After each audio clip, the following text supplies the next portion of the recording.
Hey YouTube, how's it going? Kevin Cleary here with a knife video for you, and today I want to talk about Benchmade. Specifically, I want to talk about the top 10 Benchmades. Now, before we get there, by the way, only 2 of these are on the list. Which ones do you think they are? If you leave that in the comments below, and let me know in the comments what your favorite Benchmade is, or maybe you don't like Benchmade at all. And that brings me to what I want to say before we get into the list.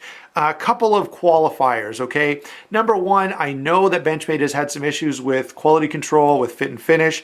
I'm not giving them a pass on that. In fact, here's what I would say. If you're interested in one of the models that I mentioned, go to a brick and mortar location and handle the knife before you buy it. There are some great models, but you just have to do the quality control yourself, okay? Which is kind of sad considering they're trying to be a premium brand, and that is a bit of a gripe that I have. Okay, that's number one. Number two, there are some models that I left out, okay? Balisongs, automatics, and long discontinued models. And the reason is I tried to keep this list to those knives that a person could see on this video and say, hey, I'd like to check one of those out, and it'd be feasible for them to do so, for them to be able to get one, buy it, and legally carry it. Okay, so those are all the qualifications. Let's get started with the top 10 Benchmades. Now, number one is going to be a surprise to no one. It was absolutely a necessity on this list, and that is the Griptilian. Now, under this Griptilian heading, I'm including all the versions, the 20CV, the lightweight, typical standard Griptilian, as well as the mini Griptilian, okay? Great knife, very, very popular. Tons of people love that knife, and I think there's good reason for it, even though it's not my favorite. I do think it's popular for a good reason. Generally, it's a pretty nice blade shape, it's a pretty nice size, and it does come in at a pretty nice price for what you're getting. Okay, so there you go. Number one, Benchmade Griptilian. Number two is the knife that, of course, everyone talks about when they're not talking about the Griptilian, and that would be the Benchmade 940. This is a very, very popular knife, almost a cult following for this knife. And it is good, although for me it's a little too small, okay? I prefer knives a little bigger, so this is, you know, sort of the 940 for me, and this, of course, is the 810 Contigo, which is by the same designer and does share a similar blade shape. The 940 is a great knife, great, very utilitarian blade shape. And let me say this, I've handled quite a few of them, and the thing that I kind of find consistent about the 940 is they always have amazing action. Really, really nice. By the way, they share that with the 943, which is not on this list, but does get an honorable mention.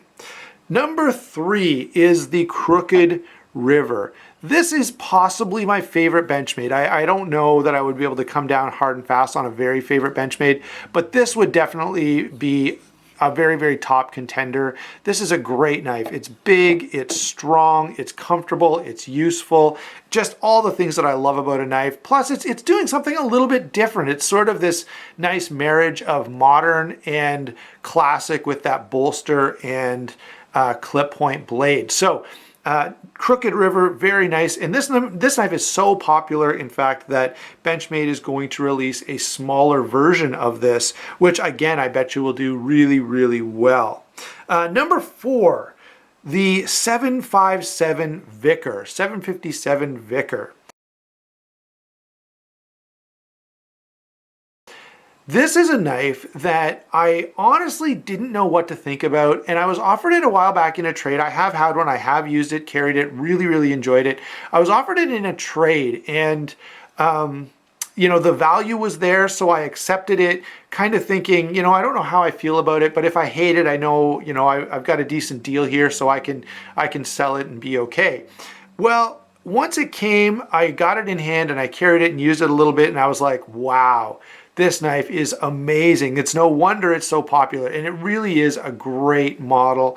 Yeah, it's kind of heavy and big, but if you like that kind of a knife, it is really, really well done. It's also, by the way, one of the more expensive Benchmades, and it still maintains a high level of popularity, even despite the high expense. Really cool blade, really great comfortable handle, just a really, really nice knife all around.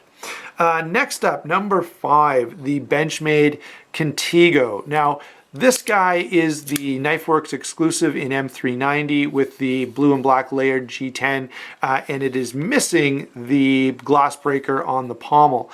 Now, for me, this is, a really, really nice offering. I love the M390. It's not, I wouldn't say it's superior in performance to M4, but I do like a satin finished blade. So that makes a big difference for me. I also like the color pattern on here. So yeah, this one was definitely going on my list. And even the standard version of the Contigo is a great knife. M4 steel is amazing. I feel like this one is probably a little bit softer. A lot of the reviews that I've seen about the normal version of the Contigo say that it's a little rough on your hands. This one isn't so much. So I'm wondering if maybe the G10 is a little softer on this particular one. So that's number 5. Number 6 is another well-loved Benchmade, one that came up a lot. By the way, I've talked about this top 10 Benchmades a fair bit in different locations to see what people feel like. And the Striker got mentioned many, many times. A lot of people love this knife. It is a little bit of an older model, but it's a real win, and tons of people just connect with that knife. So the Striker definitely makes the list, and it's a little more moderately sized. Okay, so if you're watching this going, man, why does he keep mentioning all these giant knives?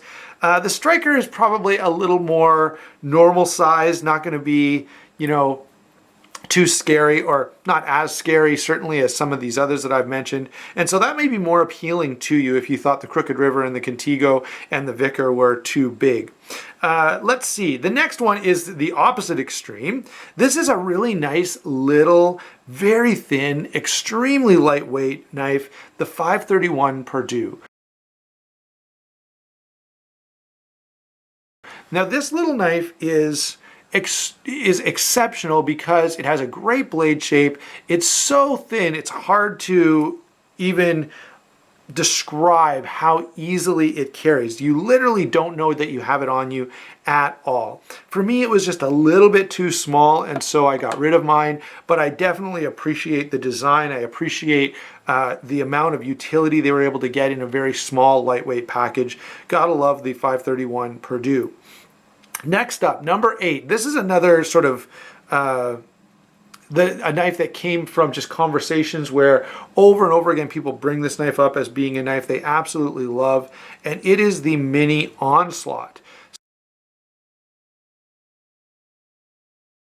So this knife is, now there's a large Onslaught, and I have played with the large Onslaught, and let me say, it is huge, okay? It makes these knives feel kind of small.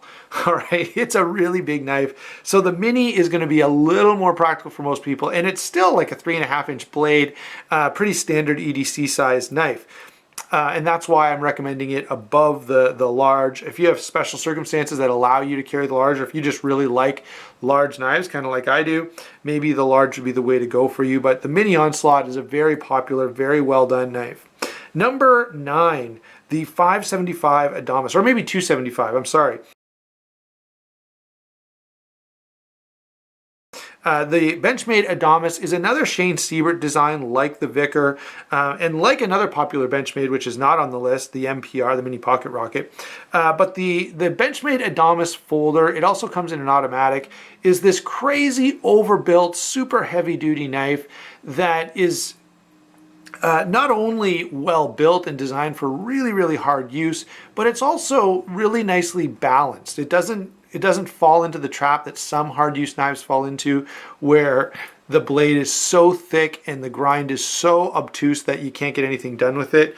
It is, I will say, a bit of a brick to carry, but that's true of a couple of these others that I've mentioned as well, but I think it's the heaviest one we've mentioned so far. Number 10. Now this one, I went back and forth with another knife, and the other knife was the Emissary. So the Barrage and the Emissary, both spring-assisted knives. And I don't know, I don't mind spring-assisted knives. I know some people really don't like them, but for me, the way Benchmade does it is pretty nice because they shoot out so hard that it's almost like an automatic. Like they just really, really fire fast and hard. The Barrage I went with because it's probably a little more versatile than the Emissary. Very popular knife, a couple of different blade shapes available. The drawback again is that it has the same handle material as the Griptilian. It can feel a little hollow and a little cheap, which is rather annoying. Now I want to get into some honorable mentions, and I have a lot of honorable mentions here, and this I think just reinforces the fact that even though I know we kind of sometimes like to hate on Benchmade, they've got some really good models, okay? So the Benchmade Emissary definitely gets honorable mention. The Benchmade 710. The Benchmade, the 710 was the McHenry and Williams, a really classic knife, absolutely great. That's one of those knives I feel like you may want to check out just to sort of round out your knife education, because it's been a very popular, very influential knife. The Mini Pocket Rocket, which I'm not at all a fan of, gets honorable mention because a lot of people really love it. The Presidio, again, very popular. The 707 sequel is one that comes up a lot in discussion. The 943. Now the 943 I thought about including with the 940 because it's essentially the same knife with a different blade shape, but it's just not quite as popular. You don't see as many of them around, and they just don't seem to be quite as well loved as the 940. The 761 was a recent effort at Benchmade by doing a high-end titanium frame lock. And overall, it wasn't a bad knife, but I absolutely hate the tip-up only, or I mean, tip-down only carry. They really needed to mill it for the pocket clip to be moved to the tip-up carry position, which most people prefer. Kind of annoying that they wouldn't do that. One other knife that I want to mention, and this is one that, I don't know, I'm sort of not sure if I include it or not, but I'm going to say it anyway, the 928 Proxy. And I include it because it's a titanium frame lock that they've done better than the 761, I believe, but still has some major glaring issues, most especially the way that they've done the internal stop pin and the strange finger choil, or I mean the strange sharpening choil that they have to do to allow for that. All right. Otherwise, I think that's a really nicely done knife. So those are the top 10 Benchmades plus a number of honorable mentions. I hope you enjoyed the video. Let me know in the comments below what you think of Benchmade, what your favorite ones are. And again, you know, I don't want to make this all about their fit and finish issues. I know they exist, and I know that stinks, and it really shouldn't be there, especially for a company that bills himself as a premium company. Don't forget to hit that like and subscribe button. Thanks again for watching, and we will talk to you soon.